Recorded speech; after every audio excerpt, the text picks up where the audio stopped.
서윤아, 넌 끝났어. 차가운 목소리가 대한민국 최고층 빌딩 진화그룹 CEO 오피스의 거대한 유리창을 때리는 빗줄기 소리를 뚫고 울렸다.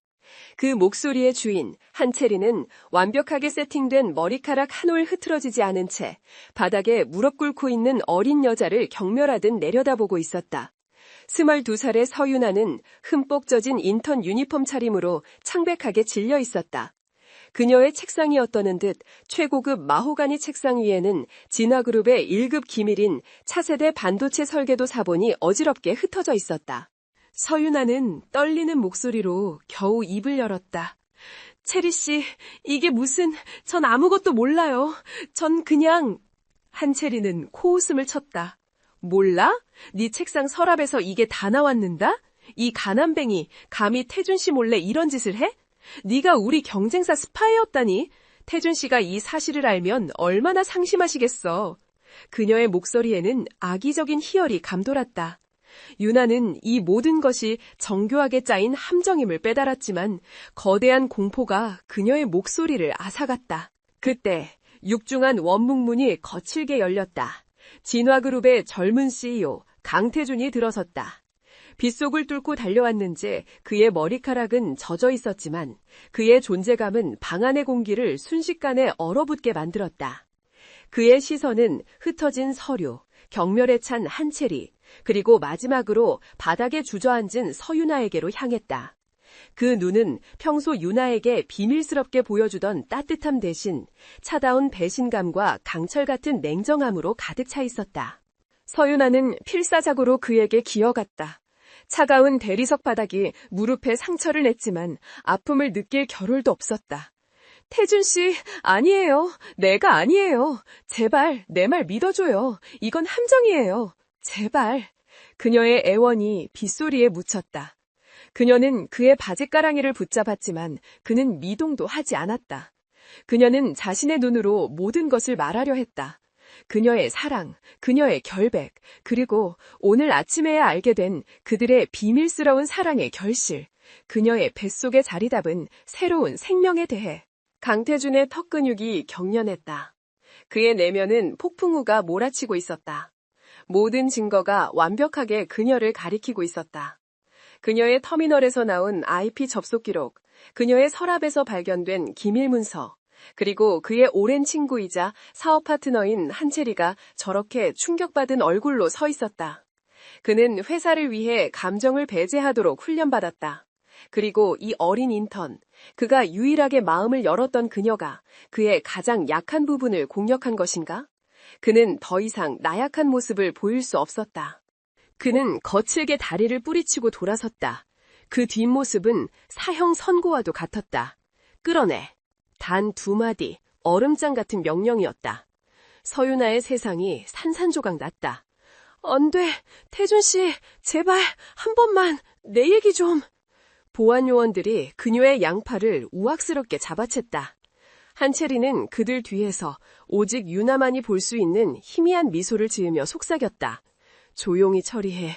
언론에 알려지면 안 되니까. 불쌍하게도. 팔을 붙잡는 고통에 유나는 정신이 번쩍 들었다. 끝났다. 그는 그녀를 믿지 않았다. 이대로 끌려나가면 그녀와 그녀의 아이는 끝장이다. 그녀는 본능적으로 아랫배를 감쌌다. 아가, 우리 아가, 안 돼. 엄마가 지켜줄게. 그녀는 마지막 남은 힘을 짜매어 요원들의 손을 뿌리치고 복도로 뛰쳐나갔다.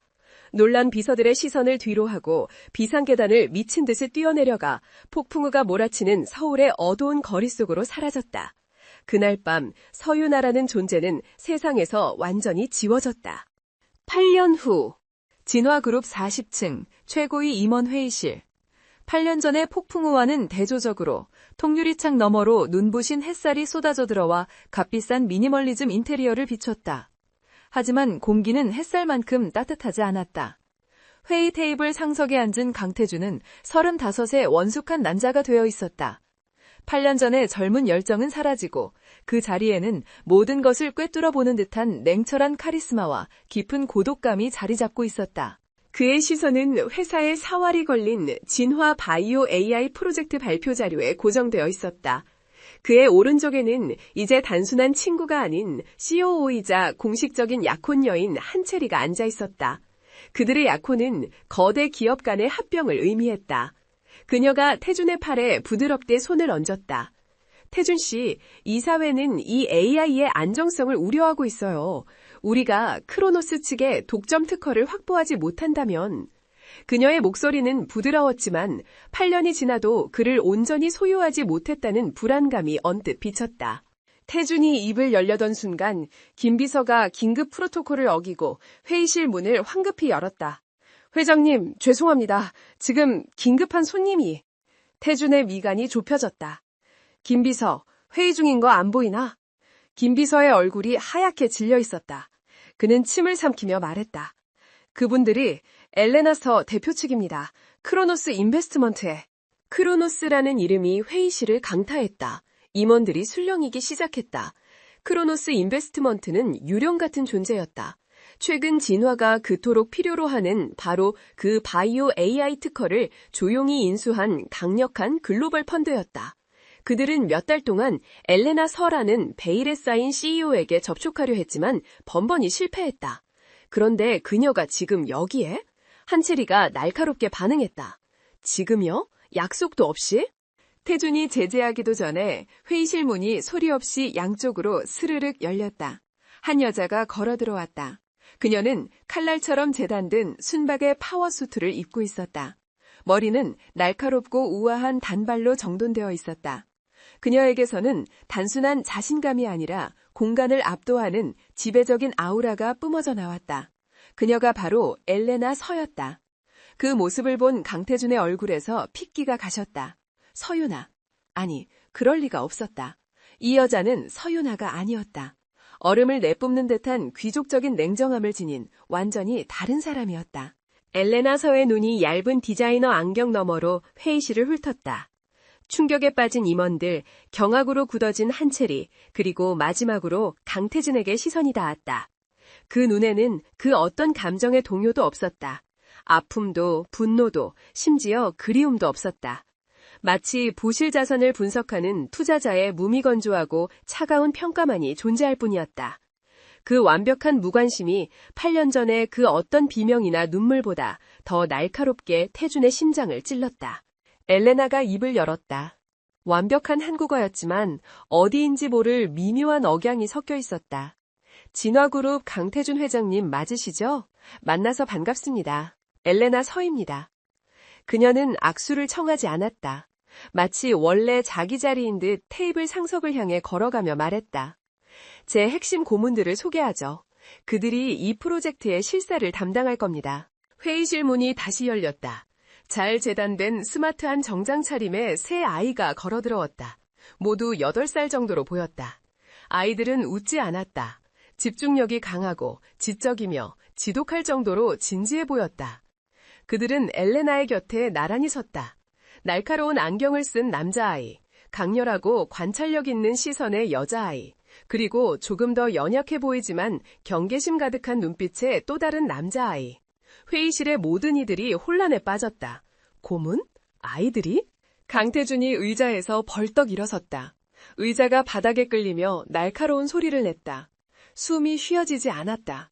한 명이 아니었다. 3명이었다. 그리고 그 아이들은, 그들은 자신을 닮아 있었다. 날카로운 턱선, 깊은 눈매의 형태, 안경을 쓴 아이의 냉철한 논리적인 표정. 그것은 마치 자신을 축소해 놓은 거울을 보는 것 같았다. 그는 엘레나를 바라보았다. 8년 만에 처음으로 그의 완벽한 통제력이 무너져 내렸다. 당신, 엘레나는 차가운 비즈니스의 현신처럼 한쪽 눈썹을 치켜 올렸다. 문제 있으신가요, 강 회장님?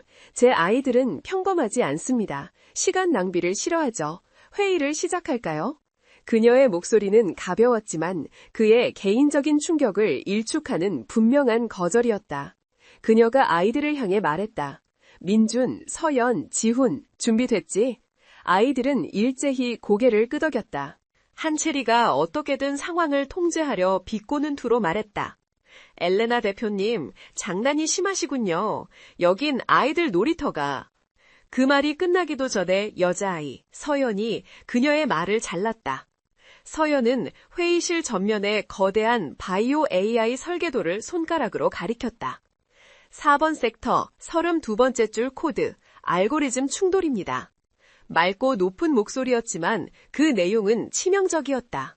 진화의 수석연구원이 코웃음을 쳤다. 뭐? 꼬마야? 그건 우리 핵심!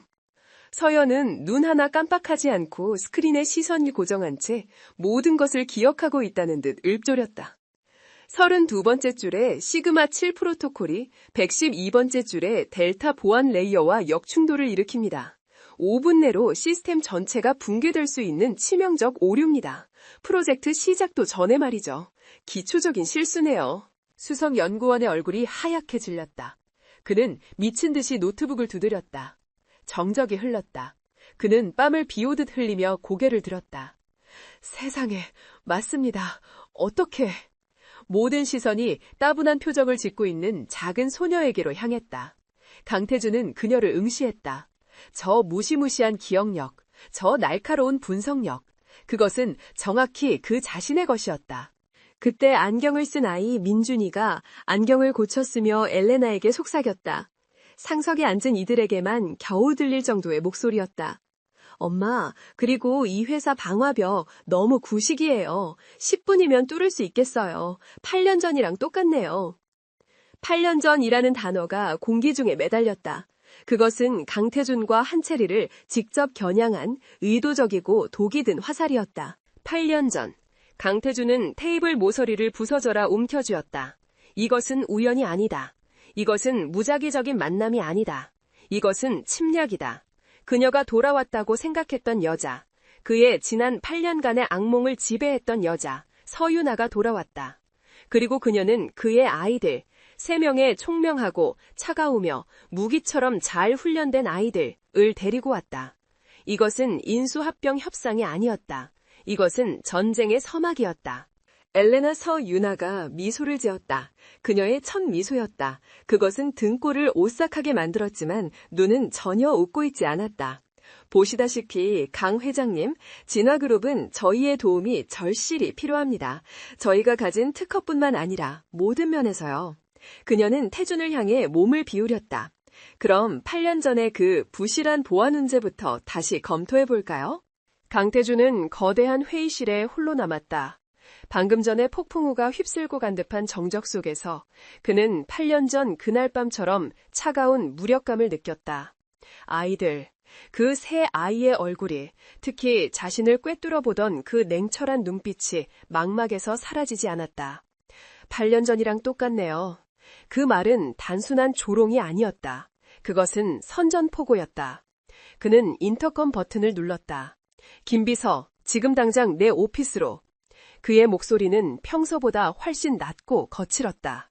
그의 개인 오피스로 돌아온 태준은 거대한 통유리창 앞에 섰다. 서울의 스카이라인이 발 아래 펼쳐져 있었지만 그의 눈에는 아무것도 들어오지 않았다. 오직 8년 전 비에 젖어 자신을 원망하던 그 눈빛과 방금 전 자신을 완벽한 타인처럼 바라보던 그 차가운 눈빛단이 교차할 뿐이었다. 서유나, 그녀가 살아있었다. 그리고 저 아이들은. 그는 감히 그 가능성을 입 밖에 낼 수 없었다. 만약 사실이라면 그는 지난 8년간 대체 무슨 짓을 하며 살아온 것인가? 김비서가 조용히 들어왔다. 태준은 돌아보지 않고 말했다. 엘레나서, 크로노스 인베스트먼트 대표. 그녀에 대한 모든 것을 알아내. 출생, 학력, 경력, 가족, 특히 지난 8년간의 행적. 단 하나도 빠뜨리지 마. 내가 가진 모든 자원을 동원해. 김비서는 이 냉철한 상사가 이토록 흔들리는 것을 본 적이 없었다. 회장님, 이미 기본적인 조사는... 태준이 돌아섰다. 그의 눈은 얼음처럼 차가웠다. 공식적인 자료 따위는 필요 없어. 서류 뒤에 숨겨진 진실을 가져와. 그 여자가 오늘 아침 뭘 먹었는지까지 알아내란 말이야. 같은 시각 서울의 가장 호화로운 펜트하우스. 진화그룹의 타워가 멀리 내려다 보이는 이곳은 엘레나 서유나의 새로운 성체였다. 그녀는 샤워를 마치고 부드러운 실크 가운을 걸친 채 거대한 거실 중앙에 서 있었다. 방금 전에 냉혹한 투자자는 온데간데 없고 깊은 피로와 8년간 억눌러온 고통이 그녀의 얼굴을 스쳤다. 그녀는 강태준의 얼굴을 떠올렸다. 그가 충격에 휩싸여 굳어버린 모습, 그리고 아이들을 바라보던 그 혼란스러운 시선. 심장이 얼음 송곳에 찔린 듯 아팠지만 그녀는 재빨리 감정을 추스렀다. 지금은 약해질 때가 아니었다. 아이들은 이미 자신들의 작전실로 변모한 서재에 모여 있었다. 8살이라고는 믿기지 않는 최첨단 장비들이 방을 가득 메우고 있었다. 첫째 민주는 홀로그램 키보드를 현란하게 두드리고 있었다. 엄마, 예상대로 진화그룹 방화벽은 8년 전 그 방식 그대로예요. 한채리가 심어놓은 백도어도 그대로 남아있고요. 덕분에 서버 접근은 5분도 안 걸렸어요. 정말 아마추어라니까. 민준의 목소리에는 나이답지 않은 냉소가 서려 있었다. 그는 8년 전 어머니를 울게 만든 자들을 용서할 수 없었다. 둘째 서연은 거대한 터치스크린에 진화그룹의 조직도와 재무제표를 띄워놓고 있었다. 엄마, 오늘 회의에서 내가 기억한 내부 자료랑 대조해봤어요. 한채리 이사가 관리하는 바이오 부문에서 최소 500억 원의 비자금 조성이 의심돼요. 자금 흐름 방식이 8년 전 엄마에게 누명을 씌웠던 페이퍼 컴퍼니 방식과 92.7% 일치해요. 서연은 모든 것을 사진처럼 기억하는 축복이자 저주인 능력을 가졌다. 그녀는 8년 전 비참했던 기억 또한 생생하게 기억했다. 유나는 아이들의 머리를 쓰다듬었다. 이 아이들은 그녀의 유일한 희망이자 그녀가 살아가는 이유였으며 그녀의 가장 강력한 무기였다. 잘했어. 하지만 우린 복수하러 온 게 아니야. 우린 진실을 찾으러 온 거야. 그리고 정의를 되찾으러. 한채리가 8년 전 우리에게서 빼앗아간 모든 것을 이젠 돌려받을 시간이야. 그녀의 눈빛이 다시 차가워졌다. 그녀는 더 이상 8년 전의 순진한 서유나가 아니었다. 그녀는 지옥에서 돌아온 엘레나였다. 그녀의 시선이 창밖의 화려한 도시 야경을 향했다. 그리고 기억은 8년 전 가장 춥고 어두웠던 시절로 거슬러 올라갔다. 그날 밤 태준의 사무실에서 도망친 유나는 모든 것을 잃었다. 그녀는 임신 3개월의 몸으로 낯선 나라의 뒷골목을 헤매야 했다. 돈 한 푼 없이, 신분도 없이. 그녀는 낡고 축축한 지하 단칸방에서 새 아이를 낳았다. 추위와 굶주림 속에서 갓 태어난 새 생명을 끌어안고 울던 밤들. 특히 막내 지훈은 태어날 때부터 유난히 약했다. 아이가 고열로 사경을 헤맬 때 그녀는 약을 살 돈이 없어 눈물을 삼키며 자신의 피를 팔 생각까지 했다. 그때 그녀는 우연히 거리의 낡은 전광판에서 뉴스를 보았다. 진화그룹 강태준 CEO, 한채리 이사와 정격 약혼 발표. 화면 속 두 사람은 너무나 행복해 보였다. 그녀가 자신의 아이들과 함께 죽음의 문턱을 넘나들던 바로 그 순간에 그는 그녀를 배신한 여자와 웃고 있었다. 그 순간 서유나의 마음속에서 무언가가 부서졌다. 그리고 동시에 무언가가 강철처럼 단단해졌다. 그녀는 살아남아야 했다. 아이들을 위해서. 그리고 언젠가 반드시 이 모든 진실을 밝혀내기 위해서. 그녀는 낮에는 식당에서 접시를 닦고 밤에는 독학으로 코딩과 투자를 공부했다. 그녀의 유일한 친구는 낡은 중고 노트북과 태준이 유일하게 남긴 유산인 천재적인 두뇌를 물려받은 아이들이었다. 아이들은 놀라운 속도로 지식을 흡수했다. 그들은 엄마의 복수를 돕는 것이 아니라 엄마의 정의를 되찾는 것이 자신들의 사명임을 본능적으로 알았다. 그렇게 8년이 흘렀고 지하 단칸방의 서유나는 월스트리트의 유령 투자자 엘레나 서가 되어 서울로 돌아왔다. 며칠 후 진화그룹과 크로노스 인베스트먼트의 공식적인 2차 협상 테이블이 마련되었다. 이번에는 태준과 유나 그리고 한채리 단 3사람만 참석했다. 팽팽한 긴장감이 회의실을 감쌌다. 한채리는 노골적인 적대감으로 엘레나를 쏘아보았고 엘레나는 완벽한 포커 페이스로 응수했다. 강태준은 두 여자의 신경전 속에서 오직 엘레나 서에게만 시선을 고정하고 있었다. 특허 사용료에 대한 저희 측 입장은 확고합니다. 엘레나가 서류를 앞으로 밀며 말했다. 진화의 순이익 30% 그리고 이사회 의석 2자리 받아들이시죠. 한채리가 날카롭게 반박했다. 말도 안 돼요. 그건 경영권 간섭입니다. 우린 그저 특허가. 그때 태준이 한채리의 말을 자르고 들어왔다. 그의 목소리는 낮고 차분했지만 그 안에는 날카로운 칼이 숨겨져 있었다. 엘레나 대표님, 대표님의 제안은 잘 알겠습니다. 그런데 혹시 프로젝트 루나리스에 대해 들어보신 적이 있는지요? 루나리스. 그 단어가 튀어나오는 순간 서유나의 심장이 바닥으로 떨어지는 듯했다.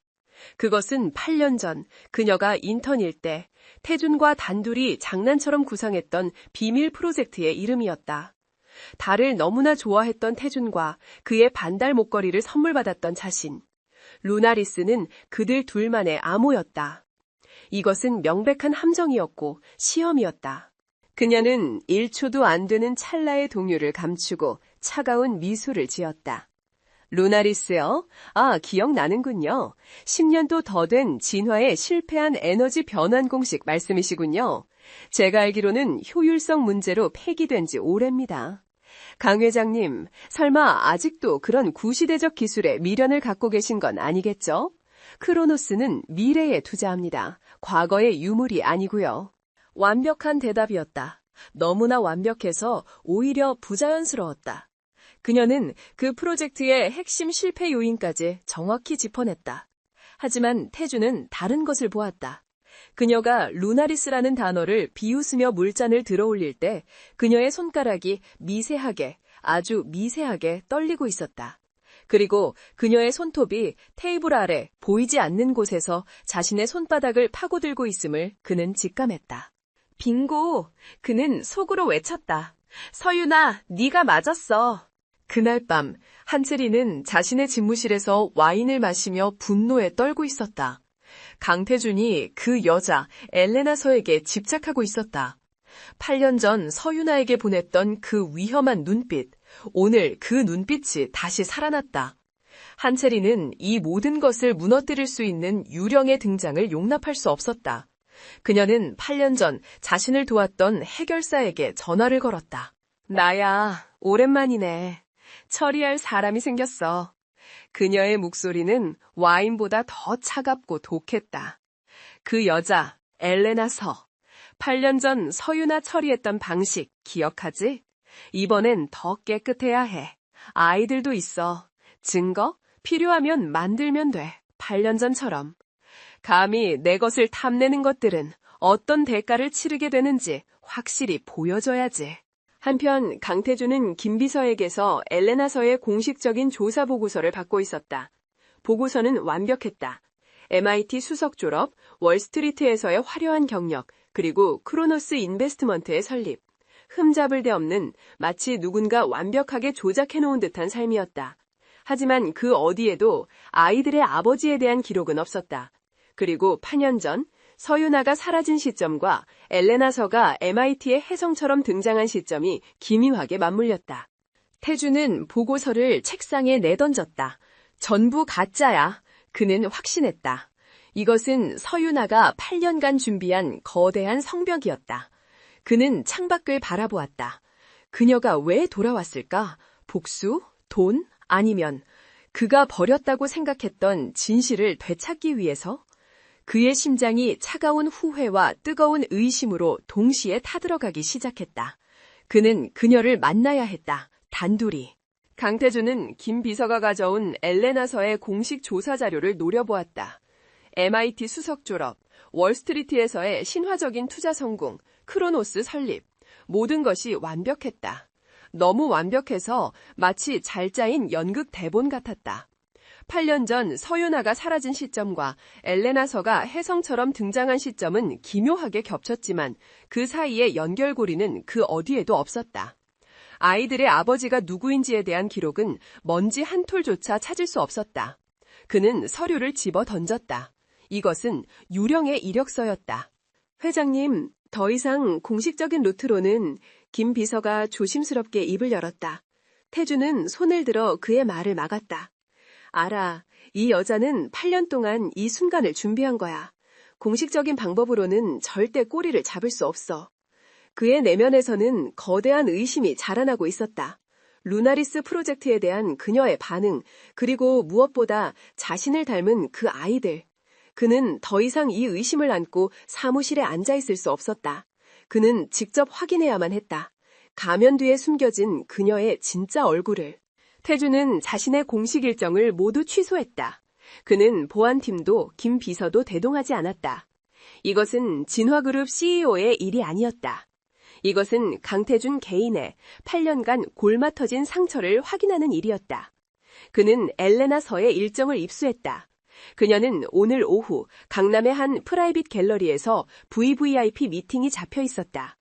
그는 차고에서 가장 눈에 띄지 않는 세단을 직접 골라 탔다. 한 번도 해본 적 없는 미행이었다. 하지만 심장은 기묘한 긴장감으로 격렬하게 뛰고 있었다. 갤러리 건너편 어두운 차량 안에서 태주는 그녀를 지켜보았다. 엘레나서는 수많은 거물급 인사들 사이에서도 여왕처럼 빛나고 있었다. 그녀의 차가운 미소, 절제된 몸짓, 상대방을 꿰뚫어보는 듯한 날카로운 시선. 저 여자가 과연 8년 전 비 맞은 강아지처럼 떨며 자신의 바지를 붙잡던 그 서유나란 말인가? 그는 혼란스러웠다. 저 완벽한 냉정함은 결코 연기할 수 있는 것이 아니었다. 어쩌면 자신이 끔찍한 착각을 하고 있는 것일지도 모른다는 생각이 들었다. 그때였다. 그녀가 잠시 혼자가 되었다. 그녀는 갤러리 가장 안쪽 거대한 그림 앞에 섰다. 그것은 칠흑 같은 밤하늘을 배경으로 한 외로운 반달을 그린 추상화였다. 태주는 숨을 죽였다. 그녀는 그림 앞에서 미동도 하지 않았다. 하지만 태준의 시력은 본능적으로 그녀의 옆모습을 좇았다. 그녀의 턱선이 미세하게 떨리고 있었다. 그녀는 주먹을 꽉 쥐고 있었다. 마치 거대한 슬픔을 억누르려는 듯이. 그 순간 태준은 확신했다. 저 가면 뒤에는 서유나가 있었다. 미팅이 끝나고 엘레나서가 갤러리를 나섰다. 이미 해가 저물어 지하 주차장은 어둡고 서늘한 공기로 가득 찼다. 그녀의 검은색 마이바흐가 주차된 기둥 근처 태주는 그림자 속에 몸을 숨기고 기다렸다. 또각, 또각, 정적을 깨는 그녀의 하이힐 소리가 점차 가까워졌다. 그녀는 조금 지쳐 보였다. 차키를 꺼내려던 그녀는 자신의 차 앞에 버티고 서 있는 남자의 형체를 보고 걸음을 멈췄다. 어둠 속에서 태준이 천천히 걸어 나왔다. 주차장의 희미한 조명이 그의 얼굴 반쪽을 비췄다. 엘레나 유나는 놀라지 않았다. 아니, 놀란 기색을 단 1초도 내비치지 않았다. 그녀는 그저 짜증이 난다는 듯이 핸드백을 고쳐매었다. 강 회장님, 이런 식의 만남은 상당히 무례하다는 걸 모르시진 않을 텐데요. 제 차에 볼 일이라도 있으십니까? 그녀의 목소리는 갤러리에서보다 한 톤 더 차가워져 있었다. 마치 불쾌한 방해꾼을 쫓아내려는 듯했다. 태주는 그녀의 냉담함에 오히려 불이 붙었다. 그는 성큼성큼 그녀에게 다가갔다. 두 사람 사이의 거리는 단 한 걸음. 그는 그녀의 눈을 똑바로 응시했다. 그 가면 답답하지 않습니까? 그의 목소리는 낮고 위협적으로 깔려 있었다. MIT 수석 졸업생, 월스트리트의 신화, 훌륭한 이력서더군요. 하지만 당신 눈은 8년 전 내 사무실에서 울고 있던 그 여자와 똑같아. 이것은 서유나가 8년간 수없이 상상해왔던 순간이었다. 그가 자신을 알아보고 모든 것을 후회하며 무릎 꿇는 순간. 하지만 막상 그의 얼굴을 이렇게 가까이서 마주하자 심장이 통제불능으로 뛰기 시작했다. 8년 전의 공포, 배신감, 그리고 억울함이 목구멍까지 차올랐다. 그녀는 이 남자 앞에서 무너질 수 없었다. 절대. 그녀는 아이들을 지켜야 했다. 그녀는 아이들의 완벽한 방패가 되어야 했다. 이 남자는 적이었다. 그녀는 고개를 살짝 기울이며 그가 본 적 없는 가장 경멸적인 미소를 지었다. 강 회장님, 투자 파트너에게 스토킹이라도 하시는 겁니까? 아니면 내가 그렇게 마음에 드시나? 그녀는 일부러 도발했다. 태주는 그녀의 뻔뻔함에 순간 말을 잃었지만 이내 그녀의 손목을 거칠게 낚아챘다. 8년 전 그날처럼. 하지만 이번엔 놓치지 않겠다는 듯이. 이래도 연극을 계속할 셈인가? 그의 손이 닿는 순간 유나는 감전된 듯 굳어버렸다. 잊었다고 생각했던 체온이었다. 하지만 그 따뜻함이 8년 전의 비극을 더욱 선명하게 상기시켰다. 그녀는 비명을 지르며 그의 손을 뿌리치고 싶었지만 그럴 힘조차 없었다. 태준이 절박하게 외쳤다. 당신 서유나 맞지? 그 한마디가 방아쇠였다. 유나가 얼음장 같은 웃음소리를 냈다. 하이톤의 날카로운 웃음소리가 주차장에 울려 퍼졌다. 그녀는 태준이 붙잡은 손목을 천천히 비틀어 빼냈다. 그리고는 마치 더러운 것이라도 묻은 듯 재킷 소매를 털어냈다. 서유나? 그게 누군데요? 아, 기억나는군요. 8년 전 회사 돈을 훔치고 당신의 아이까지 가졌다고 주장하며 사라졌다는 그 불쌍한 인턴? 그녀는 태준에게 한 걸음 다가섰다. 이번에는 그녀가 그를 압박했다. 강태준 씨, 당신의 비극적인 과거사에 내가 동정해주길 바라는 겁니까? 아니면 당신이 버린 과거의 여자를 감히 나에게 겹쳐보는 겁니까? 그건 나에 대한 심각한 모욕이네요. 그녀의 눈은 얼음 조각처럼 날카로웠다. 나는 당신이 아는 그 가난하고 순진했던 여자가 아니에요. 나는 당신의 목줄을 줄 수 있는 사람입니다. 특허 계약 잊으셨어요? 태주는 그녀의 살기 어린 눈빛에 압도당했다. 그가 알던 서유나는 이런 눈빛을 가질 수 없었다. 정말 내가 틀린 건가? 8년간의 죄책감이 만들어낸 망상인가? 그가 혼란에 빠져 주춤하는 사이 엘레나가 차갑게 쏘아붙였다. 다시는 내 몸에 손대지 마시죠. 당신의 약혼녀인 한체리 이사가 이 사실을 알면 두 그룹 간의 관계에 어떤 영향을 미칠지 잘 생각해 보시게. 그녀가 차문을 열려던 바로 그 순간이었다. 엄마! 주차장 입구에서 맑은 목소리가 들려왔다. 엘레나의 경호원 겸 비서가 새 아이를 데리고 걸어오고 있었다. 유나의 얼굴에서 순간적으로 냉혹한 가면이 벗겨지고 당황한 엄마의 표정이 스쳐 지나갔다. 태주는 그 찰나의 변화를 놓치지 않았다. 아이들은 그녀가 이 낯선 남자와 험악한 분위기로 대치하고 있는 것을 보고 경계하며 달려왔다. 가장 작고 연약해 보이던 아이 지훈이 엄마를 보호하려는 듯 가장 먼저 달려왔다. 하지만 지훈은 태준의 발치에서 서두르다 그만 발이 꼬여 넘어지고 말았다. 아야! 아이가 들고 있던 작은 스케치북이 바닥에 떨어지며 활짝 펼쳐졌다. 태준은 반사적으로 아이를 부축하려 몸을 숙였다. 그리고 그의 시선은 바닥에 펼쳐진 스케치북에 고정되었다.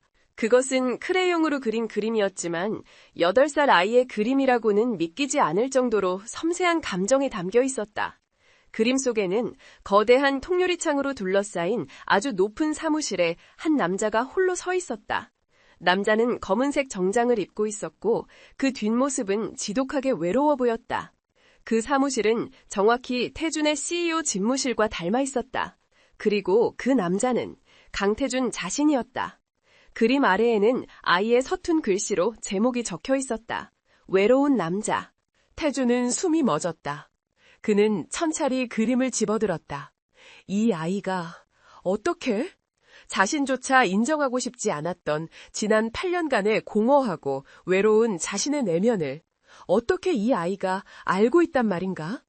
그가 충격에 빠져 지훈을 바라보자 지훈은 겁먹은 눈망울로 태준을 올려다보며 말했다. 아저씨, 그거 제 그림이에요. 돌려주세요. 그 아이의 눈, 자신과 똑 닮은 그 눈, 그리고 그 눈에 담긴 모든 것을 꿰뚫어보는 듯한 깊은 감수성. 태준은 스케치북을 든 채로 굳어버렸다. 서유나는 사색이 되어 달려왔다. 이것은 그녀의 계획에 없던 완벽한 돌발 상황이었다. 그녀는 지훈을 황급히 끌어안고 태준의 손에서 스케치북을 거의 빼앗다시피 했다. 지훈아, 괜찮아? 낯선 사람하고 말하지 말랬지, 엄마가. 그녀의 목소리는 미세하게 떨리고 있었다. 그녀는 더 이상 태준을 쳐다보지도 않았다. 가자, 얘들아! 그녀는 아이들을 재빨리 차에 태우고 운전석에 올라탔다. 그녀는 태준을 향해 마지막으로 차가운 시선을 던졌다. 오늘 일은 없었던 걸로 하지 않겠습니다, 강 회장님. 마이바크는 굉음을 내며 주차장을 빠져나갔다. 강태준은 텅 빈 주차장에 홀로 남았다. 손에는 지훈이 떨어뜨린 크레용 한 자루가 쥐어져 있었다. 외로운 남자. 그는 그 그림을 잊을 수가 없었다. 엘레나서는 서유나가 아니라고 그토록 완벽하게 부인했지만 저 아이는 모든 것을 알고 있었다. 그의 심장이 차갑게 식기 시작했다. 만약 그녀가 정말 서유나라면, 그리고 저 아이들이 내 아이들이라면, 8년 전 그날의 진실은 대체 무엇이었단 말인가? 그는 문득 한채리의 완벽한 미소를 떠올렸다. 8년 전 서유나의 범행 증거를 발견했다며 충격받은 표정으로 자신을 위로하던 그녀. 항상 완벽하고 흠잡을 데 없었던 그녀의 모습이 오늘따라 유난히 부자연스럽게 느껴졌다. 외로운 남자라는 그림 한 장이 8년간 굳건했던 태준의 세상에 거대한 균열을 만들어내기 시작했다. 그는 차에 올라타 김비서에게 전화를 걸었다. 김비서, 8년 전 서유나 인턴 사건 관련 자료 전부 다시 가져와. 그리고 한채리 이사의 그 당시 행적도.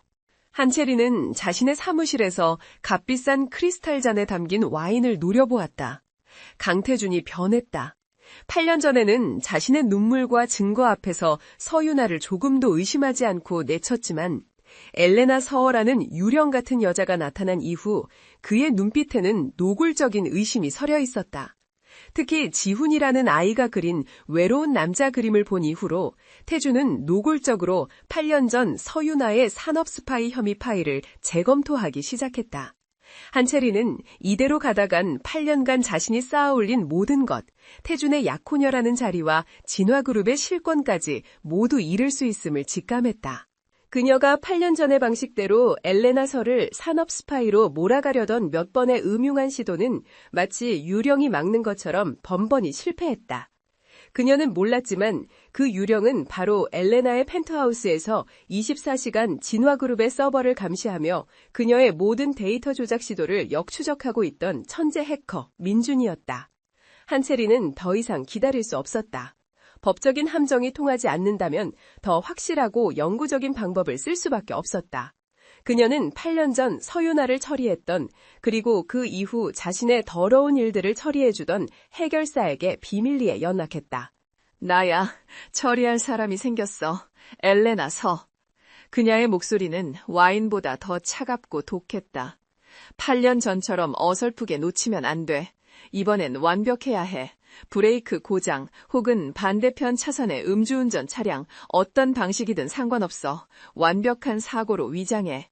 그녀가 다시는 태준 씨 앞에 나타나지 못하게 해. 그녀는 엘레나 서가 내일 오후 진화바이오 연구소를 단독으로 실사 방문할 예정임을 알고 있었다. 그곳은 인적이 드문 외곽의 2차선 도로를 지나야 했다. 사고를 일으키기에 완벽한 장소였다. 다음 날 오후, 유나는 진화바이오 연구소로 향하는 외곽 도로를 달리고 있었다. 이상하게도 아침부터 왼쪽 눈꺼풀이 파르르 떨리고 가슴이 답답했다. 민준이, 엄마, 오늘 진화바이오 연구소 주변에 트래픽 서버 흐름이 좀 이상해. 해킹 시도 같지는 않은데 평소와 달라. 조심해. 라고 경고했지만 그녀는 그것을 단순한 데이터 감시로만 여겼다. 그녀는 혼자가 아니었다. 뒷좌석에는 막내 지훈이 스케치북을 소중하게 안고 앉아 있었다. 연구소 근처에 지훈의 예술심리치료센터가 있어 일을 마친 뒤 들릴 생각으로 함께 나온 길이었다. 지훈은 창밖에 빠르게 스쳐 지나가는 풍경을 보며 해맑게 웃었다. 엄마, 저기 구름 모양이 꼭 어제 주차장에서 만났던 외로운 아저씨 얼굴 같아. 아저씨 오늘도 외로울까? 유나의 심장이 덜컥 내려앉았다. 그 외로운 아저씨가 바로 자신의 아버지라는 사실을 이 아이는 본능적으로 느끼고 있는 것일까?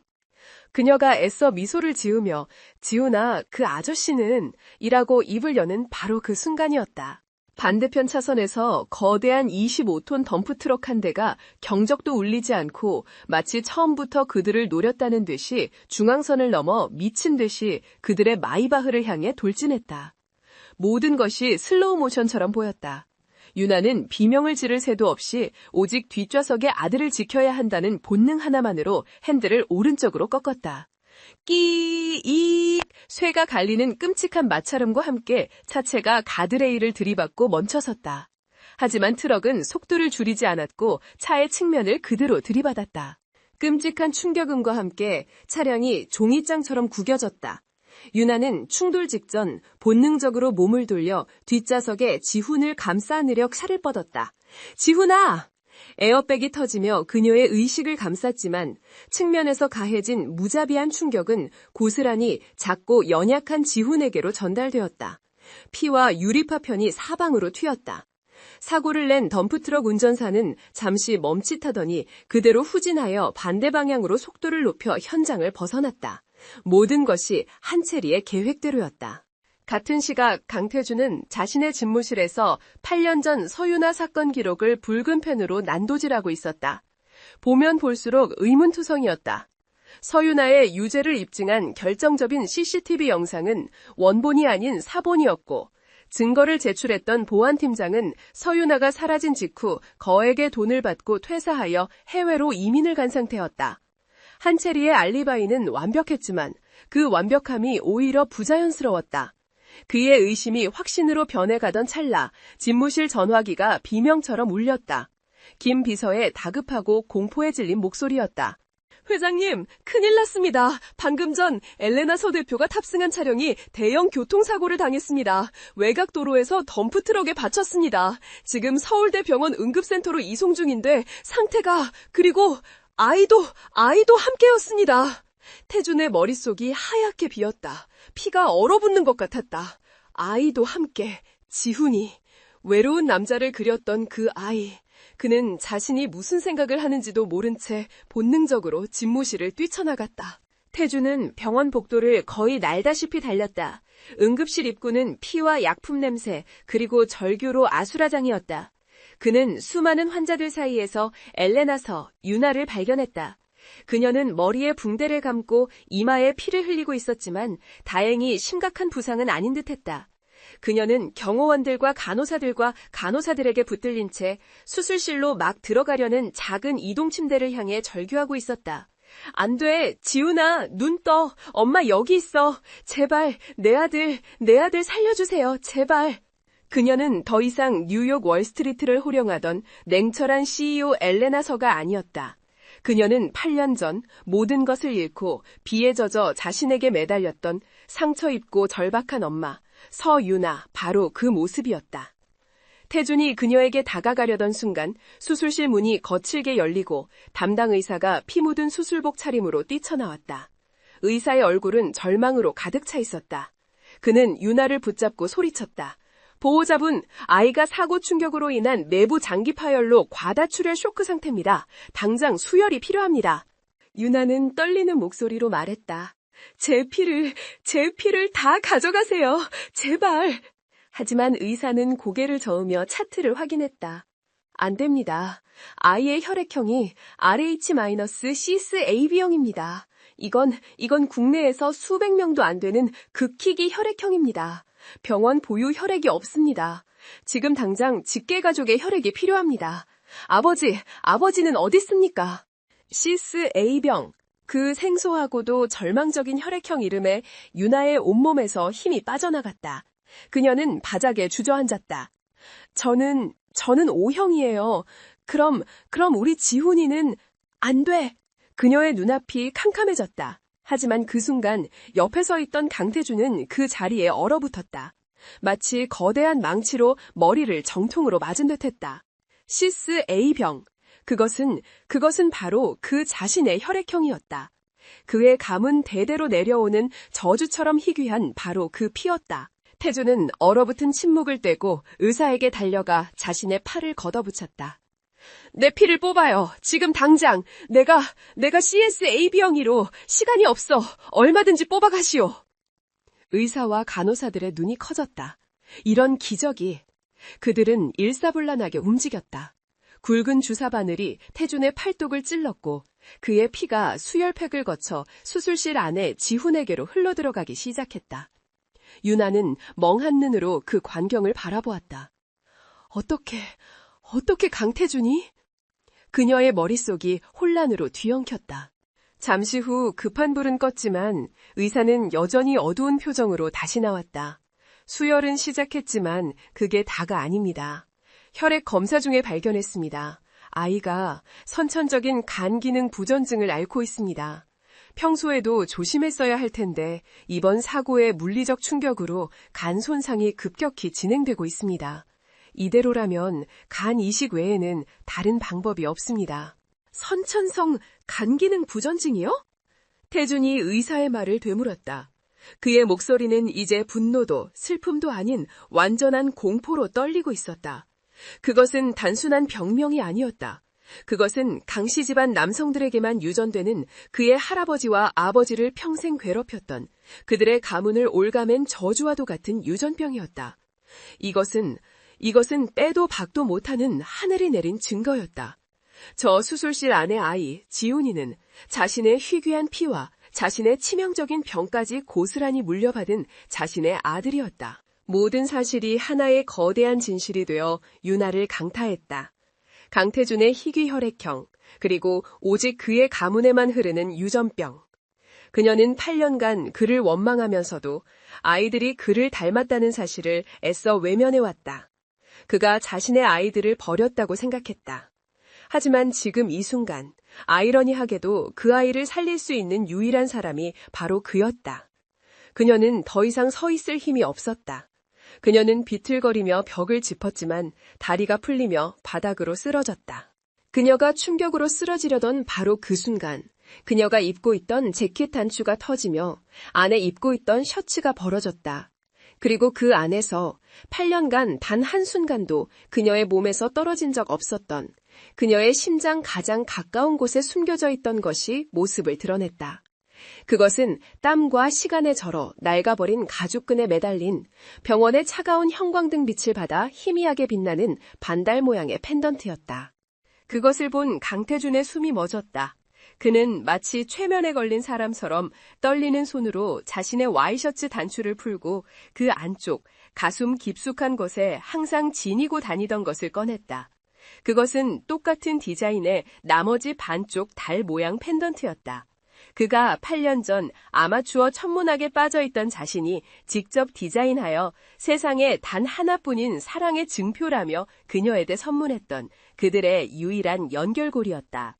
태주는 비틀거리는 유나에게 다가가 떨리는 손으로 자신의 펜던트를 그녀의 목걸이에 가져다 댔다. 딸깍. 2개의 반달이 만나 완벽한 하나의 보름달을 이루었다. 8년간 잃어버렸던 조각이 8년간 부정했던 진실이 제자리를 찾았다. 차가운 금속의 감촉이 그의 손가락을 통해 심장까지 전해졌다.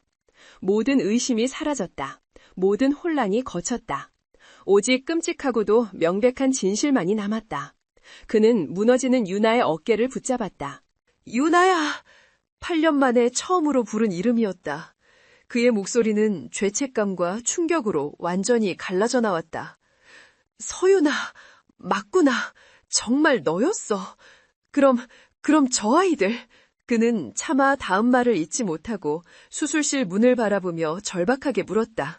아이들, 민준이, 서연이, 그리고 지훈이 내 아이들이야. 내 아이들이냐고? 그 순간 8년간 얼음처럼 단단하게 굳어있던 서윤아의 모든 방어벽이 무너져 내렸다. 그녀는 더 이상 엘레나 서가 아니었다. 그녀는 그를 거칠게 밀쳐냈다. 그녀의 눈에서 핏물이 섞인 뜨거운 눈물이 봇물처럼 쏟아져 내렸다. 그래, 맞아. 당신 아들이야. 그녀의 처절한 절규가 병원 복도를 가득 메웠다. 그녀는 이성을 잃고 그의 가슴을 주먹으로 내리치며 울부짖었다. 당신이 8년 전에 모른 척 버린 아이들이라고. 당신이 나를 스파이로 몰고 짐승처럼 내쫓고 저 더러운 한체리와 약혼식을 올리며 웃고 있을 때 내가 낯선 땅에서 죽음의 문턱을 넘나들며 피눈물로 낳은 당신 아들, 딸들이란 말이야. 유나는 숨을 헐떡이며 그를 노려보았다. 그녀의 눈에는 사랑도 미련도 아닌 지독한 원망만이 남아있었다. 이제 와서 당신이 아버지 행세할 자격이 있다고 생각해? 내 아들이 지금 저기서 죽어가고 있는데 그것도 당신의 그 저주받을 유전병 때문에. 차라리 몰랐으면 좋았을걸. 당신 같은 사람 피가 흐른다는 걸 알게 되다니. 내 아들만 불쌍해. 그녀의 말은 수천 개의 비수가 되어 강태준의 심장에 박혔다. 그는 자신의 아이가 죽어가고 있다는 사실과 그 아이를 8년간 몰랐다는 끔찍한 죄책감, 그리고 자신이 저지른 돌이킬 수 없는 실수에 압도되어 그 자리에 무너져 내렸다. 그래, 맞아. 당신 아이들이야. 서윤아의 처절한 절규가 병원 복도를 갈갈이 찢어놓았다. 강태준은 그녀의 원망이 담긴 주먹을 그대로 다 받아내며 심장이 잿더미가 되는 듯한 고통을 느꼈다. 8년 전 자신이 버린 아이, 자신의 피와 유전병까지 물려받은 아들이 지금 저 차가운 수술실에서 죽어가고 있었다. 그가 저지른 죄의 무게가 그의 영혼을 짓눌렀다. 그때 수술실 문이 다시 열리고 의사가 절박하게 외쳤다. 보호자분들, 이럴 시간이 없습니다. 환자 상태가 급격히 나빠지고 있습니다. 당장 간 이식 적합성 검사를 시작해야 합니다. 직계가족부터. 서윤아 씨, 이쪽으로. 유나는 눈물을 쏟으면서도 본능적으로 의사를 따라 체열실로 향했다. 제발 제 간을 얼마든지 가져가세요. 제발. 태준도 비틀거리는 걸음으로 의사를 붙잡았다. 그의 목소리는 8년의 후회와 지금 이 순간의 절박함으로 갈라져 나왔다. 나도 하겠소. 저 아이, 지훈이, 내 아들이요. 나도 검사해 주시오. 당장. 태준의 공공연한 인정에 복도에 있던 모든 간호사들과 유나의 시선이 그에게로 쏠렸다. 유나는 그를 증오로 노려보았지만 아들을 살려야 한다는 절박함이 더 컸기에 아무 말도 하지 못했다. 피를 뽑고 나온 두 사람은 수술실 앞 지옥 같은 대기실 의자에 무너져 내렸다. 시간은 마치 멈춰버린 듯 흘러가지 않았다. 복도 저편에서 연력을 받고 미친 듯이 달려온 민준과 서연이 나타났다. 엄마, 지훈이 어딨어? 두 아이는 응급실의 참혹한 광경과 피범벅이 된 엄마, 그리고 그 옆에 무너져 내린 강태준을 보고 상황을 직감했다. 서연은 입을 틀어막고 울음을 터뜨렸지만 민준의 눈은 8살 아이의 것이라고는 믿기지 않을 만큼 차갑고 이성적으로 불타고 있었다. 민준은 울고 있는 엄마에게 다가갔다. 엄마, 사고 아니지? 계획된 거지? 유나는 충격에 빠진 눈으로 아들을 바라보았다. 민준아, 그게 무슨... 민준은 재킷 주머니에서 소형 태블릿을 꺼냈다. 병원 와이파이를 해킹해서 아까 사고 현장 CCTV 원본을 확인했어.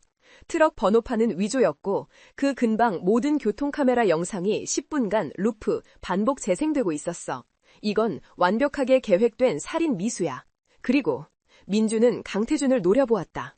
진화그룹 내부망 방화벽에서 한채리 이사가 8년 전 엄마한테 누명 씌울 때 사용했던 것과 동일한 백도어를 발견했어. 그녀가 범인이야. 서연이 눈물을 닦으며 오빠의 말을 거들었다. 그 소녀의 완벽한 기억력은 지금 이 순간 복수의 칼날이 되어 번득였다. 맞아, 엄마. 내가 기억하기로 한채리 이사가 관리하는 바이오 부문 비자금 계좌. 그 계좌에서 어젯밤 10시 47분 거액의 현금이 클리너 K라는 대포 계좌로 이체됐어. 8년 전 엄마 사건을 처리했던 그 보안팀장 이름도 K였어. 이건 우연이 아니야. 두 아이는 부모의 감정적인 혼란 속에서 이미 진실의 핵심을 꿰뚫고 있었다. 바로 그때 검사 결과를 들고 의사가 초조한 얼굴로 달려나왔다. 그의 시선은 먼저 유나에게로 향했다. 서윤아 씨, 죄송합니다만 조직 적합성이 일치하지 않습니다. 혈액형은 같아도 안타깝게도 이식이 불가능합니다. 유나의 세상이 다시 한번 무너졌다.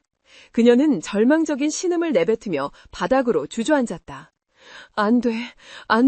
그럼 우리 지훈이는 내 아들. 의사는 차마 그녀를 보지 못하고 다음 차트를 확인했다. 그의 눈이 믿을 수 없다는 듯 커졌다. 그는 강태준을 바라보았다. 강태준 회장님, 믿을 수가 없군요. 이런 경우는 기적입니다. 조직 적합성, 혈액형, 모든 수치가 완벽하게 일치합니다. 지금 당장 수술 준비를. 태준은 의사의 말이 끝나기도 전에 자리에서 일어났다. 그는 지옥의 문턱에서 한 줄기 빛을 본 사람처럼, 그러나 동시에 가장 무거운 짐을 진 사람처럼 보였다. 그의 눈은 수술실 문 너머의 아들에게 고정되어 있었다. 8년간 단 한 번도 아버지라 불려보지 못한 아들. 지금 당장 시작합시다. 태준의 목소리에는 일말의 망설임도 없었다. 이것은 그가 8년의 죄값을 치를 수 있는 유일한 기회였다. 의사가 다급하게 경고했다. 회장님, 이건 간단한 수술이 아닙니다. 성인 간의 60% 이상을 적출해야 합니다. 회장님 역시 생명이 위험할 수 있습니다. 엄청난 후유증이 남을 수도 있고요. 이사회의 동의나. 태준이 의사의 말을 잘랐다. 내 아들이 죽어가고 있어. 내 몸의 100%를 가져가도 상관없어. 나는 그 아이가 태어나는 순간에도 곁에 없었어. 적어도 지금은 아버지 노릇하게 해주시오. 당장. 그의 확고한 결단이 응급센터의 공기를 울렸다. 간호사들이 분주하게 태준을 수술준비실로 이끌려던 바로 그 순간 복도 끝에서 하이힐 소리가 요란하게 울려 퍼졌다. 태준 씨, 이게 무슨 일이에요? 당신 괜찮아요? 한채리가 하얗게 질린 얼굴로 달려왔다. 그녀는 사고 소식을 듣고 태준이 무사한지 확인하러 온 것이었다. 하지만 그녀의 눈에 들어온 광경은 그녀의 모든 계획이 틀어졌음을 알리고 있었다. 끔찍한 유령처럼 살아 돌아온 서유나, 그리고 그녀 옆에 서 있는 태준의 축소판 같은 아이들. 한채리는 간호사들이 태준에게 수술복을 입히려 하자 본능적으로 그 앞을 막아섰다. 안 돼요. 지금 뭐 하는 거예요? 태준 씨, 당신 미쳤어? 저 여자가 당신한테 무슨 짓을 한 거야? 그녀는 수술 동의서를 들고 있는 의사에게 소리쳤다. 당신들 미쳤어요? 이분이 누군지 알아? 진화그룹 회장이야. 저런 근본도 모르는 아이 때문에 회장님 몸에 칼을 대겠다고? 당장 그만두지 못해. 그만둬야 할 사람은 당신이야, 한채리. 강태준의 목소리는 얼음장보다 차가웠다. 그는 자신을 막아선 한채리의 팔을 거칠게 뿌리쳤다. 당신이 무슨 짓을 했는지 이제 다 알아. 한채리의 얼굴이 하얗게 질렸다. 태준 씨, 그게 무슨... 그녀가 변명하려던 찰나 민준이 태블릿을 들고 그녀 앞으로 당당하게 걸어 나왔다. 시끄러워요, 아줌마. 8살 아이의 목소리가 복도를 장악했다. 민준은 태블릿 화면을 한채리의 눈앞에 들이밀었다. 화면에서는 오디오 파일이 재생되고 있었다. 그것은 어젯밤 한채리가 클리너 K에게 내린 지시가 담긴 노이즈가 낀 음성 파일이었다. 그래, 8년 전 서유나처럼 이번엔 완벽하게 처리해. 사고로 위장해서 그 여자와 아이들까지 전부. 한채리의 눈이 공포로 흔들렸다. 이게 뭐야? 조작이야. 내까짓 꼬마가 감히... 민주는 코웃음을 쳤다. 조작? 그럼 이건 어때요? 화면이 바뀌었다. 그녀의 비밀 비자금 계좌에서 클리너 K의 대포 통장으로 정확히 5억 원이 이체된 내역이었다. 서연이 그 뒤를 바쳤다. 8년 전 우리 엄마의 노트북에 악성 코드를 심고 가짜 증거를 만들었던 그 IP 주소와 어젯밤 우리 엄마 차를 추적한 IP 주소가 정확히 일치해요. 한채리 이사님. 모든 것이 밝혀졌다. 태주는 배신감으로 몸을 떨었다. 그가 8년간 믿고 의지했던, 심지어 결혼까지 약속했던 여자가 자신의 아이들을 2번이나 죽이려 한 악마였다. 체리야, 어떻게 네가... 그는 허탈하게 웃었다. 8년 전에도 오늘도 전부 너였어. 궁지에 몰린 한채리의 이성이 마침내 끊어졌다. 그녀는 더 이상 우아한 재벌 상속녀가 아니었다. 그녀는 미친 사람처럼 머리를 뜯으며 웃기 시작했다. 그래, 맞아, 나야, 내가 그랬어. 그녀의 비명이 병원 전체에 울려 퍼졌다. 내가 안 그랬으면 어쩔 건데. 저 기생충 같은 년이, 전 년이 네 눈을 멀게 했잖아. 8년 전에도, 지금도. 난 널 사랑했어. 내 평생을 너 하나만 보고 살았다고. 그런데 넌 저런 쓰레기 같은 인턴년 때문에 흔들렸어. 그녀는 서유나에게 달려들듯이 손톱을 세우고 악을 썼다.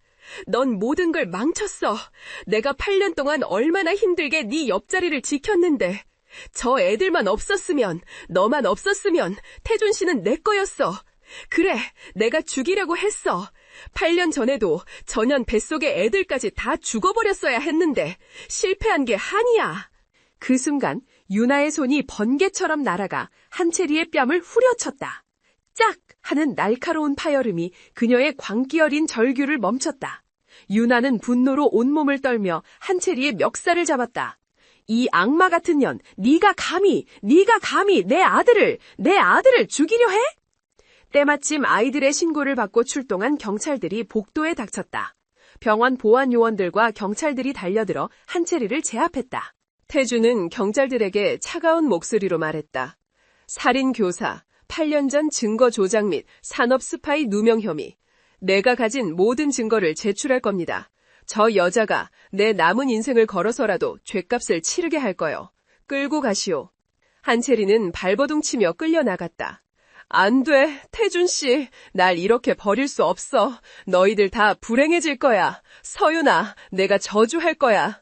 그녀의 악독한 목소리가 복도 저편으로 사라졌다. 끔찍한 폭풍이 휩쓸고 간 복도에는 다시 정적만이 남았다. 태준은 수술실로 향하는 이동 침대에 몸을 실었다. 그는 창백하고 완전히 탈진한 상태였다. 마취과 의사가 주사를 준비하는 동안 그의 침대가 눈물로 범벅이 된 채 서 있는 유나의 곁을 지나쳤다. 그는 그녀를 볼 면목이 없었다. 8년 전 그녀의 결백을 믿어주지 못한 죄, 그리고 8년간 자신의 아이들이 세상에 존재하는지조차 몰랐던 죄. 그는 떨리는 손을 뻗어 그녀의 손목을 잡으려다 허공에서 멈췄다. 그는 그녀를 만질 자격조차 없었다. 그는 바닥을 보며 8년간 단 한 번도 꺼내지 못했던, 그리고 지금 이 순간에도 너무나 부족한 그 말을 내뱉었다. 유나야. 그의 목소리는 물에 젖은 솜처럼 무거웠다. 미안하다. 그 한마디, 그가 그녀의 인생을 송도리째 망가뜨린 대가로 내놓은 것은 고작 그 한마디였다. 유나는 아무 대답도 하지 않았다. 그녀는 그저 자신을 파괴했던 그 남자가 이제 자신의 아들을 구하기 위해 수술실로 들어가는 모습을 복잡하고 고통스러운 눈물 속에서 바라볼 뿐이었다. 수술실에 붉은 등이 켜지고 육중한 문이 닫혔다. 이제 남은 것은 신의 영역에 맡겨진 기나긴 기다림뿐이었다. 수술 중이라는 붉은 램프가 꺼지기까지 지옥처럼 기나긴 10시간이 흘렀다. 서윤아는 VIP 병동의 차가운 대기실 의자에서 단 한순간도 움직이지 못했다. 그녀의 곁에는 민준과 서연이가 8년이라는 세월이 무색하게 겁에 질린 어린 아이들의 얼굴로 엄마의 손을 꼭 잡고 있었다. 엘레나 설아는 냉철한 복수의 화신은 온데간데 없었다. 지금 이곳에는 8년 전보다 더 처참하게 무너진 자신의 아들과 한때 사랑했던 남자의 생사를 동시에 걱정해야 하는 한 여자, 서윤아만이 존재했다. 그녀는 자신의 손을 내려다보았다. 지훈의 피와 태준의 눈물이 뒤엉킨 것 같은 환영에 사로잡혔다. 8년간 치밀하게 준비했던 복수의 계획이 지금 이 순간 너무나 하찮고 공허하게 느껴졌다. 그녀는 강태준이 무너지길 바랐다. 하지만 죽길 바란 것은 아니었다. 자신의 아들을 살리기 위해 그가 목숨을 걸었다는 이 끔찍한 아이러니 앞에서 그녀의 원망과 증오는 방향을 잃고 표류했다. 만약 둘 다 깨어나지 못한다면 그녀는 그 상상만으로도 숨이 막혔다. 민준과 서연 역시 침묵에 잠겨 있었다. 세상의 모든 보안 시스템을 뚫을 수 있는 민준도 인간의 생물학적 한계 앞에서는 무력했다. 세상의 모든 전략을 외우고 있던 서연도 이 절체절명의 상황을 타개할 계획이 없었다. 그들은 8년간 적이라고 배워왔던 남자가 자신들의 동생을 위해 기꺼이 자신의 몸을 여는 것을 목격했다. 어머니의 고통 위에 세워졌던 그들의 흑백 논리 세계가 회색빛으로 무너져 내리고 있었다. 마침내 수술실 문이 열리고 땀에 흠뻑 젖은 집도이가 마스크를 벗으며 걸어 나왔다. 유나와 아이들이 동시에 그에게 달려갔다. 의사는 지친 얼굴이었지만 안도의 미소를 띠고 있었다. 기적입니다. 수술은 성공적이었습니다. 아버지와 아들 두 사람 모두 안정적인 상태입니다. 어린 환자의 의지가 강했고 무엇보다 아버지의 간 상태가 완벽하게 일치했습니다. 지금 두 분 다 VIP 회복실로 옮겨졌습니다. 그 말을 듣는 순간 8년간 그리고 지난 10시간 동안 그녀를 지탱해왔던 마지막 긴장의 끈이 끊어졌다. 서윤아의 다리가 풀리며 그대로 바닥으로 쓰러졌다. 엄마! 민준과 서연이 울음을 터뜨리며 엄마를 부축했다. 그것은 분노나 슬픔의 눈물이 아닌 순수한 안도의 눈물이었다. 지훈이가 살았다. 그리고 그 남자도 살았다. 세상이 한 바퀴 돌고 모든 것이 새로운 그리고 혼란스러운 현실 속에서 재배치되기 시작했다. 그로부터 사흘이 지났다. 서울대병원 최고층 VIP 병실. 따뜻한 가을 햇살이 통유리창을 통해 쏟아져 들어왔지만 방 안의 공기는 여전히 무거웠다. 그곳에는 2개의 침대가 나란히 놓여 있었다. 한쪽 침대에는 아직 창백하지만 고른 숨을 내쉬는 지훈이가, 그리고 다른 한쪽 침대에는 각종 생체 모니터에 둘러싸인 강태준이 깊은 잠에 빠져 있었다. 서윤아는 정확히 2 침대 사이에 간이 의자에 앉아 있었다. 그녀의 과거와 그녀의 미래가 그녀의 좌우에 나란히 누워 있었다.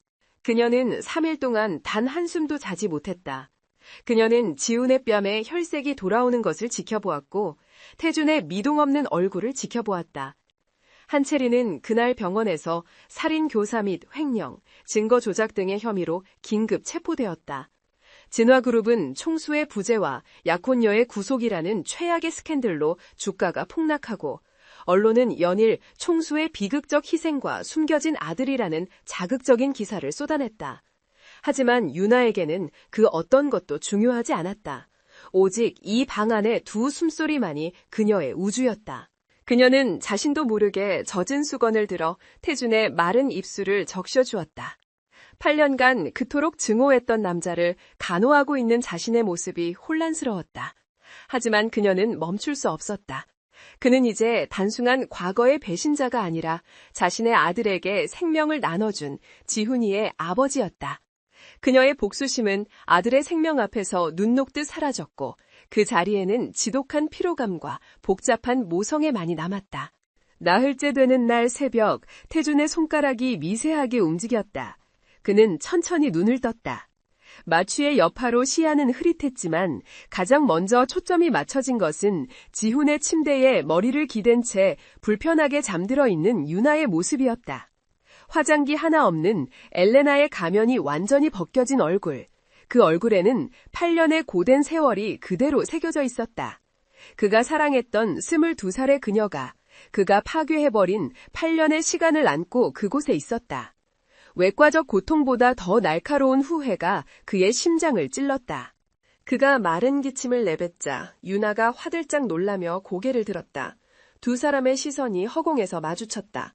그 눈빛에는 원망도 분노도 없었다. 오직 거대하고 지친 침묵만이 흘렀다. 태준이 갈라지는 목소리로 간신히 첫마디를 내뱉었다. 지훈이... 유나는 목이 메어 잠시 대답하지 못하다가 겨우 고개를 끄덕였다. 괜찮아. 안정적이야. 당신 덕분에. 당신 덕분에라는 말은 그녀의 혀끝을 태우는 듯 했지만 그것은 명백한 사실이었다. 태준은 또다시 미안하다는 천박한 말을 꺼내지 않았다. 그 대신 그는 시선을 천장으로 돌렸다. 8년, 난 그 사무실에서 살았어. 외로운 남자, 당신 아들이 맞았더군. 그는 마취와 진실의 무게가 뒤섞인 느리고 무거운 목소리로 말했다. 모든 걸 가졌다고 생각했지. 진화그룹, 한채리와의 약혼. 하지만 난 텅 비어 있었어. 8년 전에 내가 널 유죄라고 믿었던 건 내가 틀렸다는 걸 인정하는 게 너무 고통스러웠으니까. 그는 병원복 아래 가슴팍에 희미하게 느껴지는 반달 목걸이를 만졌다. 이걸 버리지 못했어. 배신의 증표라고, 내 실패의 상징이라고 스스로에게 되뇌었지만 사실은 널 놓지 못했던 거야. 널 증오하면서도 내 삶에서 널 지울 수가 없었어. 그는 용서를 구하지 않았다. 그는 그저 자신의 황폐했던 8년의 삶을 고백할 뿐이었다. 그는 모든 것을 가졌지만 지하 단칸방에서 새 아이를 키운 그녀보다 더 가난한 영혼이었다. 바로 그때 병실 문이 열리고 민준과 서연이 엄마를 위해 가져온 보온병을 들고 들어왔다. 2 아이는 태준이 깨어난 것을 보고 그 자리에 얼어붙었다. 8년간 쌓아온 분노가 반사적으로 치밀어 올랐다. 저 남자가 모든 고통의 원인이었다. 하지만 동시에 저 남자는 지훈이의 배에 있는 것과 똑같은 거대하고 끔찍한 수술 자국을 가진 남자이기도 했다. 아이들의 혼란은 극에 달했다. 논리의 아이 민준이 먼저 입을 열었다. 그는 태준의 침대로 다가갔다. 표정을 읽을 수 없는 얼굴이었다. 내가 조사한 바로는 8년 전 사건은 한채리 단독 범행이었어요. 당신은 방관했고 멍청했지만 악의는 없었더군요. 그것이 민준이 내릴 수 있는 최선의 무죄 판결이었다. 그는 침대 옆 탁자에 자신이 직접 만든 작은 전자기기를 놓았다. 최적화된 간호사 호출 버튼이에요. 필요한 게 있으면 누르세요. 기억의 아이 서연이 그 뒤를 따랐다. 지훈이는 아빠에 대해 항상 물어봤어요. 아저씨를 만나기 훨씬 전부터 외로운 남자 그림을 그렸어요. 한 번도 만난 적 없는 사람이 그립다고 했어요. 소녀는 태준을 바라보며 8년 묵은 원망과 지금 막 태어난 감정이 뒤섞인 눈으로 말했다. 내 동생 구해줘서 고마워요. 그 순간 지훈이가 잠결에 뒤척이며 신음소리를 냈다. 아이는 천천히 눈을 떴다. 시야가 흐릿했지만 자신을 바라보고 있는 태준의 얼굴을 알아보았다. 약기운에 취해 있으면서도 그 누구보다 감성적인 지훈은 8년간 그리워했던 그 얼굴을 향해 약하게 미소 지었다. 아이는 작은 손을 들어 태준을 향해 뻗었다. 그리고 방 안의 모든 공기를 멈추게 하는 한마디를 내뱉었다. 아빠? 그 한마디가 방 안에 남아있던 마지막 얼음을 깨부셨다. 그 말은 강태준의 심장에 번개처럼 내리꽂혔다. 8년 만에 처음으로 그의 눈에서 뜨거운 눈물 한 줄기가 흘러나와 관자놀이를 적셨다. 서연과 민주는 충격받은 듯 서로를 쳐다보았지만 그 단어가 틀리게 들리지 않았다. 오히려 너무나 당연하게 들렸다. 서윤아는 터져나오는 울음을 참으려 두 손으로 입을 막았고 그녀의 어깨는 조용한 흐느낌으로 가늘게 떨렸다. 며칠이 더 흘렀다. 병실은 눈에 띄게 활기를 되찾았다. 지훈이는 침대에 앉아 크레파스로 그림을 그리고 있었고 태주는 몸을 일으켜 경영 보고서를 읽으려다 민준에게 쉴 생각이나 하세요 라는 핀잔과 함께 태블릿을 해킹당했다. 어색했지만 그들 사이에는 기묘하고 위태로운 일상의 모습이 자리 잡기 시작했다. 서윤아는 여전히 두 침대 사이에 앉아 있었다. 하지만 더 이상 슬픔의 파수꾼이 아니었다. 그녀는 붉은 사과 한 알과 과도를 집어들었다. 그녀는 익숙한 손놀림으로 사과를 깎기 시작했다. 껍질이 끊어지지 않고 긴 리본처럼 말려내려왔다. 그것은 너무나 평범하고 일상적인 행위였다. 그녀는 사과를 조각내어 작은 포크로 첫 조각을 집어 지훈의 입에 넣어주었다. 지훈이는 행복하게 사과를 아삭아삭 씹었다. 그리고 긴 침묵이 흘렀다. 유나는 두 번째 조각을 집어들었다. 그녀는 잠시 망설였다. 그녀의 손이 미세하게 떨렸다. 그녀는 태준과 눈을 맞추지 않은 채 그에게 사과 조각을 내밀었다. 태준은 그녀의 손에 들린 사과 조각과 그 떨리는 손을 번갈아 보았다. 이 단순한 행위는 그 어떤 용서의 말보다 더 강력했다. 그것은 과거를 잊겠다는 뜻이 아니었다. 그것은 받아들인다는 뜻이었다. 치유의 시작이었다. 그는 천천히 입을 벌려 그녀가 내민 사과를 받아 물었다. 8년 만에 처음으로 느껴보는 아삭하고 달콤한 맛이었다. 마침내 두 사람의 시선이 마주쳤다. 그 시선 속에서 8년간 얼어붙었던 기나긴 겨울이 마침내 녹아내리기 시작했다. 강태준과 지훈의 성공적인 수술이 끝나고 일주일이 지났다. 병실에는 어색하지만 안정된 일상이 자리 잡았다. 유나는 여전히 두 침대 사이를 오가며 아들과 아들의 아버지를 동시에 간호했다. 그녀의 마음은 여전히 복잡했다. 지훈을 살린 것에 대한 고마움과 8년간 자신과 아이들을 지옥에 방치한 남자에 대한 원망이 매일 밤낮으로 교차했다. 그녀는 그에게 어떤 표정을 지어야 할지, 어떤 말을 건네야 할지 알 수 없었다. 태준 역시 마찬가지였다. 그는 육체적인 고통보다 8년의 공백이라는 정신적 고통에 더 시달렸다. 그는 훌쩍 카골인 그러나 자신을 낯설어하는 쌍둥이와 자신의 일부를 받고 겨우 살아난 막내 아들을 보며 매 순간 죄책감에 시달렸다. 그는 감히 아빠라는 말을 입에 담지 못했다. 그는 그저 유나와 아이들이 자신에게 베푸는 최소한의 보살핌을 받는 초대받지 못한 손님처럼 침대에 누워있을 뿐이었다. 침묵을 깬 것은 아이들이었다. 민주는 자신의 노트북을 태준의 침대로 가져왔다. 당신이 궁금해할 것 같아서요. 아이는 화면을 돌렸다. 그것은 한채리와 그녀의 아버지가 운영하던 페이퍼 컴퍼니들의 자금 흐름도였다. 한채리가 당신 몰래 빼돌린 비자금은 500억이 아니었어요. 8년간 총 3천억 원 규모였어요. 8년 전 우리 엄마에게 뒤집어 씌운 기술 유출도 사실은 그녀가 경쟁사의 핵심 기술을 팔아넘긴 거였고요. 서연이 그 말을 받았다. 그리고 이건 8년 전 당신이 한채리의 보고서만 믿고 결제한 서류예요. 소녀는 태블릿에 사진처럼 저장해둔 결제 서류를 띄웠다. 하지만 이건 2주 전에 당신이 나에게 보여줬던 루나리스 프로젝트의 원본 메모예요. 두 서류의 틀체가 미세하게 달라요. 즉, 한채리는 8년 전부터 당신의 서명까지 위조하며 당신을 속여왔어요. 당신은 완벽한 피해자이기도 했네요. 아이들의 냉철한 분석은 변명거리가 아닌 팩트였다. 태주는 자신이 8년간 얼마나 철저하게 기만당했는지 깨달았다. 그는 사랑했던 여자에게 배신당했을 뿐 아니라 가장 신뢰했던 동료에게도 농락당했다. 하지만 그것이 그의 죄를 덜어주지는 못했다. 그가 조금만 더 유나를 믿었더라면, 조금만 더 주의 깊게 서류를 검토했더라면 그의 멍청함과 나약함이 이 모든 비극을 방치했다. 그는 더 이상 망설이지 않았다. 그는 침대에 누운 채로 김비서와 법무팀을 호출했다. 김비서는 울먹이며 병실로 뛰어들어왔다. 회장님, 깨어나셨군요. 정말. 태주는 그의 말을 잘랐다. 지금부터 내가 하는 말을 정확히 실행하게. 녹음해도 좋아. 첫째, 진화그룹 회장직에서 즉시 사임한다. 임시 이사회를 소집해. 내 사임 의사를 공식적으로 발표하고 모든 언론에 배포해. 둘째, 한채리 및 그녀의 부친이 운영하는 태성그룹에 대해 내가 가진 모든 증거를 검찰에 이관해. 8년 전 사건부터 이번 살인교사까지 진화그룹 차원에서 최대치의 민형사상 책임을 물을 거야. 절대 선처나 합의는 없어.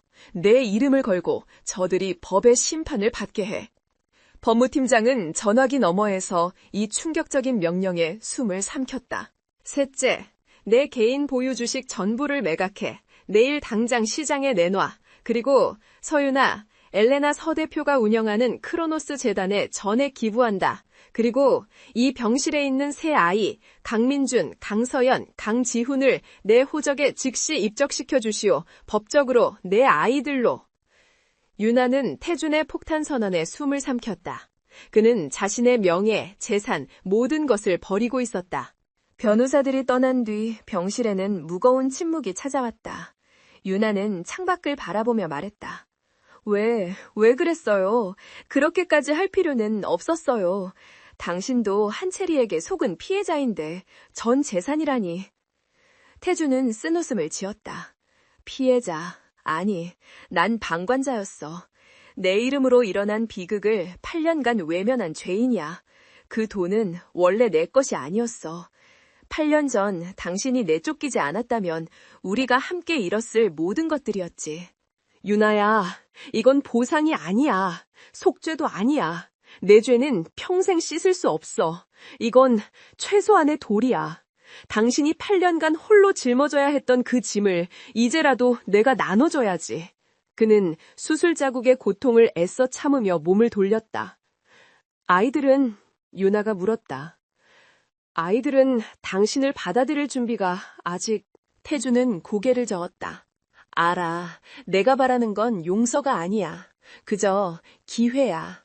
8년이나 늦었지만 아이들이 아빠가 필요할 때 그 자리에 있어줄 수 있는 기회.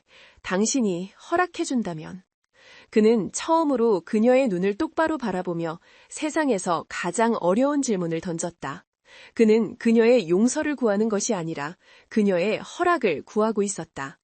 아이들 인생에 아버지라는 이름으로 참여할 허락을. 유나는 태준의 눈을 오랫동안 바라보았다. 그 눈에는 8년 전의 오만함도 CEO의 냉철함도 없었다. 오직 한 아이의 아버지가 되고 싶은 남자의 간절함만이 남아있었다. 그녀는 지훈이가 잠결에 태준의 손가락을 꼭 쥐는 것을 보았다. 그녀는 깨달았다. 복수는 이미 끝났다. 이제는 치유가 시작되어야 할 시간이었다. 허락은 내가 하는 게 아니에요. 그녀가 조용히 말했다. 저 아이들이 이미 당신을 선택했어요. 지훈이가 당신을 아빠라고 불렀으니까. 그리고 6개월의 시간이 흘렀다.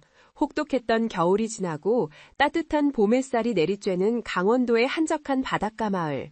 서울의 숨막히는 마천루가 아닌 파도 소리가 자장가처럼 들려오는 아늑한 2층짜리 전원주택이 그들의 새로운 보금자리였다. 진화그룹 스캔들은 한채리의 중형선고와 강태준의 전 재산 사회 환원이라는 충격적인 결말로 마무리되었지만 이곳에서 그 뉴스는 더 이상 중요하지 않았다.